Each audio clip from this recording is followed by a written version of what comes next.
갈릴리 해변에 다니시다가 두 형제 곧 베드로라 하는 시몬과 그의 형제 안드레가 바다에 금을 던지는 것을 보시니 그들은 어부라. 나를 따라오라. 내가 너희를 사람을 낚는 어부가 되게 하리라. 그들이 곧 그물을 버려두고 예수를 따르니라.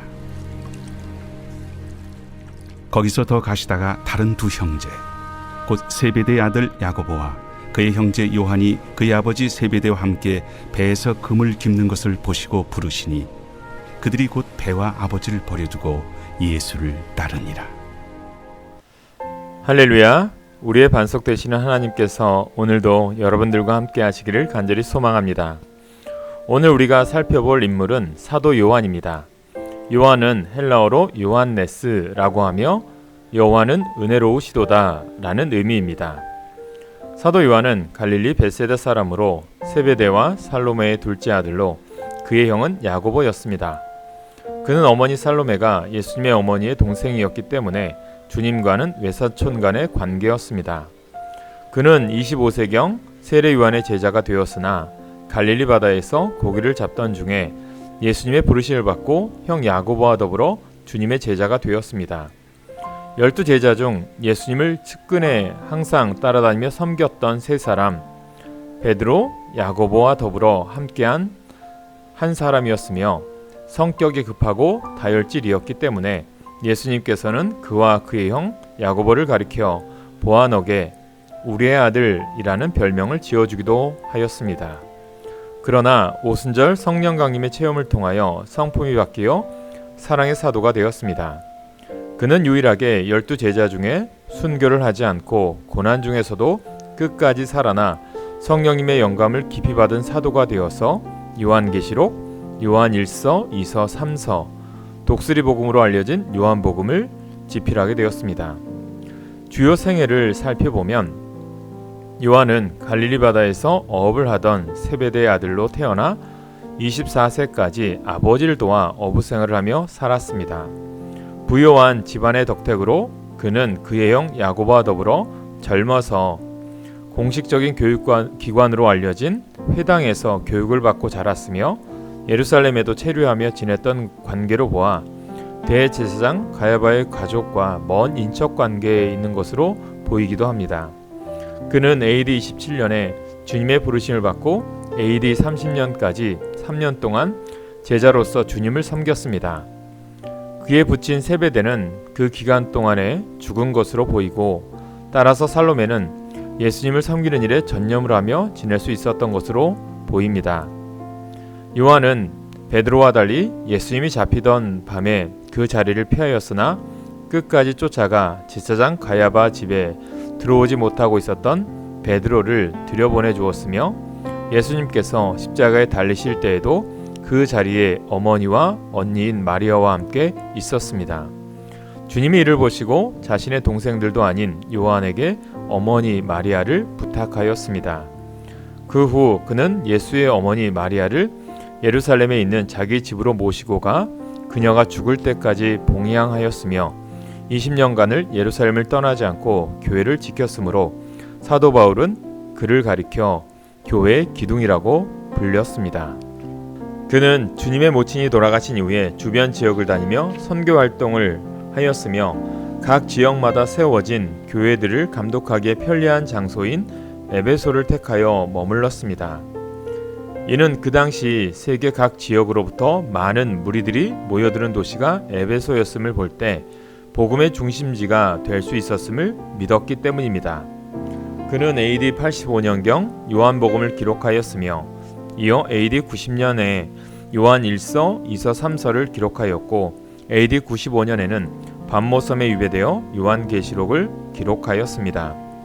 도미니안 황제의 핍박으로 반모섬에서 1년을 지낸 후 넬바 황제 때에 에베소로 다시 돌아오게 되었습니다. 그는 에베소에서 제자들을 가리키고 돌보며 사역을 하다가 하나님께 부름받았다고 합니다. 사도 요한의 신앙생활의 특징을 살펴보겠습니다. 먼저 어부였던 베드로의 갈대 같은 마음을 반석 같은 사도로 변화시켜 주신 분은 예수님이셨습니다. 마찬가지로 우레와 같은 과격한 젊은이를 사랑의 사도로 바꾸게 하신 것도 예수님의 특별한 보살핌 때문이었습니다. 현재 우리들의 모습은 어떻습니까? 주님의 자상하신 사랑은 볼품없는 나를 오늘도 믿음과 사랑의 귀한 자녀가 되도록 돌봐주고 계십니다. 그럼에도 불구하고 우리는 자기 자신에 대하여 원하는 대로 속히 변화되어지지 않는 것에 실망과 부담을 느끼고 계시지는 않습니까? 오늘 사도 요한의 삶을 통하여 어떻게 그분은 자신을 변화시킬 수가 있었는지, 그 원동력이 무엇인지를 깨달아 우리 삶에도 적용함으로 주님을 닮아가는 참된 그리스도인이 되도록 노력하시는 우리 모든 분들 되시길 간절히 소망합니다. 첫째, 사도 요한의 신앙생활의 특징은 차석의 위치를 겸손하게 받아들인 사람이었습니다. 예수님은 야고보와 요한 형제를 가리켜 우레의 아들이란 별명을 붙여주셨습니다. 그 이유는 성격이 급하고 다혈질인데다가 남에게 지지 않으려는 이른바 경쟁심이 강한 사람이었기 때문입니다. 예수님의 제자가 된 것도 본래 세례 요한의 제자였던 요한과 안드레가 각자의 형제인 야고보와 베드로를 전도하여 왔기 때문에 사실상 제자 서열로는 사도 요한, 안드레, 야고보, 베드로의 순서가 되어야 마땅하게 보입니다. 그런데 예수님은 사도 요한을 베드로 다음에, 야고보를 그 다음에 부르시며 다녔습니다. 이에 요한은 어머니 살로메를 통하여 주님의 나라에 자신과 형을 좌우편 자리에 임명을 할 수 있도록 주님께 부탁드리게 하였습니다. 이때 예수님은 사도 요한과 제자들에게 말씀하셨습니다. 마태복음 20장 26절입니다. 크고자 하는 자는 섬기는 자가 되어야 하느니라. 예수님은 제자들이 지배자보다 지도자의 마음을 갖기를 원하신 것입니다. 지배자는 자리를 원하는 사람으로 자신의 욕망을 이루려는 마음을 가진 자인 반면에 지도자는 역할을 원하는 사람으로 전체의 뜻을 이루려는 마음을 가진 사람입니다. 섬기는 자란 마지막 꼴찌가 되는 자를 의미하는 것이 아니라 차석의 위치에 있는 것을 의미하는 것입니다. 즉 위치상의 끝이 아니라 섬기기에 가장 어려운 자리를 말하는 것입니다. 하나님 나라에서의 위치는 그분께서 직접 정하는 것으로 순종함을 말씀하신 것입니다. 사도 요한은 예수님 부활 후 디베랴 바닷가에서 상봉시에 예수님께서 베드로에게 내 양을 먹일 것을 당부하는 것으로 기꺼이 차석의 위치를 감수하는 마음을 갖게 되었습니다. 그러므로 사도행전에서 베드로와 함께 성전에 기도하러 갈 시에 미문 앞 앉은 뱅이를 보고 베드로가 나서서 손을 잡고 일으킬 때에 기꺼이 수종드는 역할을 하였던 것입니다. 하급자의 위치보다도 차석자의 위치가 더 어렵습니다. 이는 그 자리가 제일 섬기기 어려운 자리이기 때문입니다. 그것은 자신의 자존심을 포기하는 자리이기 때문에 겸손을 갖출 수가 있기 때문입니다.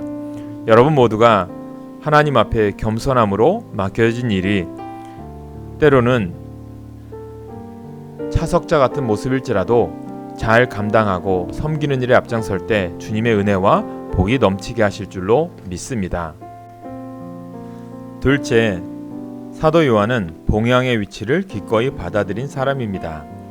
요한은 태어날 때부터 차남으로 태어났고 부잣집 아들이라 원체 윗사람을 수발드는 것을 해보지 못한 사람이었습니다.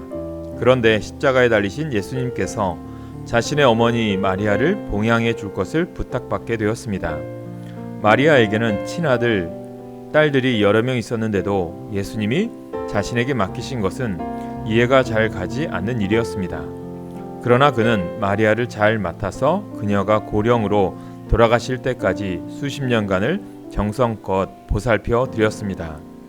사랑의 사도로 부름받게 된 요한의 사랑의 출처가 바로 여기에 있는 것입니다. 자기 기준의 사랑은 서로 좋은 것, 유익한 것을 주고받는 것입니다. 즉 예수님을 열심히 사랑으로 섬기면 좋은 자리와 대가가 돌아올 것이라는 것을 그는 믿었습니다. 그런데 예수님이 정작 주신 것은 자신에게는 무거운 짐이자 사역에 지장을 주는 부담이었습니다. 예수님은 그 사람의 목적을 위하여 원하는 것을 주기보다는 주님 자신의 목적을 위하여 그 사람에게 도움이 될 수 있는 것을, 그것도 자신의 제일 소중한 것으로 주기 원하십니다. 사도 요한은 예수님이 자신의 부모인 어머니를 맡기신 것이 아니라 가장 소중히 여기는 사랑의 대상을 자기에게 넘겨준 것임을 깨닫게 되었습니다. 자신의 가장 소중한 것을 남에게 주어보지 못한 요한은 그것이 자기에게 주어질 때 사랑으로 받기보다는 용도로 여기는 수준밖에 안 되었습니다. 사랑을 깨달으면 서두르지 않고 천천히 가게 됩니다. 의지로 가기보다 감동으로 가기 때문에 평안이 있습니다. 예수님의 본심을 느낀 요한은 의무로 가지 않고 감사의 요건으로 가게 되었습니다. 사도 요한의 영성이 뛰어나고 다른 복음서에 비해 요한복음이 신성의 깊이와 성녀의 속성을 더욱 자세히 진술한 것은 사랑의 깊이를 터득했기 때문일 것입니다. 즉 사랑은 성령님을 제일 잘 이해하는 능력이자 모셔드릴 수 있는 최적의 상태이기 때문입니다. 셋째, 사도 요한은 유배의 고개를 순종으로 넘은 사람입니다. 사도 요한은 순종하지 않고 오래 살았다고 다른 사람들보다 평안한 생활을 한 것은 아닙니다. 전승에 의하면 말년에 끓는 기름이 담긴 큰 솥에 던져졌으나 아무런 상처도 받지 않고 또한 독을 마셨으나 해도 당하지 않은 채 나중엔 결국 밤모섬으로 유배를 가게 되었다고 합니다. 뙤약볕에서 돌을 다듬는 그의 노구는 매우 지치고 힘든 가운데 있었습니다. 요한은 이미 자신의 생명을 주님을 위해 바칠 것을 각오한 사람입니다. 그는 수없이 주님께 고백했습니다. 주여, 나의 모든 것을 다 가져가셨는데 왜 목숨은 가져가시지 않습니까? 마리아의 봉양도 이미 끝났고 에베소 감독도 넘겨주었고 자신은 오직 주님께로 가고 싶은데 이 늙은 나이에 유배 생활보다는 차라리 순교를 허락하시지 왜 이 기간을 허락하십니까? 그때 요한은 주님의 음성을 듣게 됩니다. 내가 진실로 속히 오리라. 요한은 자신의 모든 것을 주님께 다 드리면 자신의 삶은 다 끝난 것이라고 생각했습니다. 그러나 주님은 그의 모든 것을 받고 싶어 하시는 분이 아니라 그에게 자신의 영광을 더 주기 위하여 그를 밤모섬으로 부르신 것입니다. 도저히 인간이 그런 영광을 받을 가치가 없는 존재인데도 불구하고 주님은 주시고 싶어 하십니다. 이 땅에서는 가장 소중한 자신의 어머니를 맡기셨고 하늘나라에서는 자신의 가장 중요한 비밀을 요한에게 맡기셨던 것입니다. 이로써 사도 요한은 예수님의 사랑을 가장 많이 받는 자가 되었고 드디어 사랑의 사도가 된 것입니다. 사랑은 맡기는 것으로 끝나는 것이 아니라 다시 되돌아와 시작하는 것이라고 깨달은 것입니다. 예수님은 우리에게도 다시 오십니다. 그러므로 우리들이 주님을 진심으로 사랑한다면 사도 요한과 같이 매일 마라나타, 주 예수여 오시옵소서를 부르시기 바랍니다. 마라나타는 주님을 진정 사랑하는 표현이기 때문입니다. 오늘도 여러분, 우리는 사도 요한처럼 주님의 부름받았습니다. 그 부름이 때로는 고난과 시련, 어려움이 있을지라도 묵묵히 죄를 감당하시길 바랍니다. 주님이 부르실 그날까지 항상 우리의 맡겨진 일에 최선을 다함으로 주님의 영광을 돌리는 복된 삶을 살아가는 여러분 모두가 되시길 간절히 소망합니다. 기도하겠습니다. 사랑과 은혜가 풍성하신 주 여호와 하나님, 사도 요한을 택하여 주님의 제자 삼아주시고 그를 통해서 주옥같은 요한복음, 요한일서, 이서, 삼서 또한 마지막 때를 준비하기 위하여 요한계시록을 우리에게 보여주셨습니다. 말씀을 통하여 우리가 깨닫게 하셔서 사랑을 전하고 주님이 부르실 그날까지 맡겨진 사명 끝까지 최선을 다하는 우리가 되게 하여 주시옵소서. 우리가 서 있는 그곳에서 복음의 빛을 발하게 하시고 사람의 참된 삶을 살아갈 수 있도록 주님께서 우리를 통하여 많은 복음이 이 땅의 많은 사람들에게 전달되어질 수 있도록 도와주시옵소서. 주 하나님께서 계속해서 우리가 성경 속의 인물을 통해서 은혜 받게 하셨사오니 우리도 그 부름에 합당한 자의 삶, 부름받은 자의 사명을 잘 감당할 수 있도록 도와주시옵소서. 추운 날씨입니다. 건강 지켜주시고 우리가 이 코로나 때문에 두려워하거나 낙심치 않게 하시고 오직 주님을 더 묵상하고 바라볼 수 있는 기회가 되게 하여 주시옵소서. 우리의 삶을 선한 길로 인도하시는 우리 주 예수님의 이름으로 기도하옵나이다. 아멘.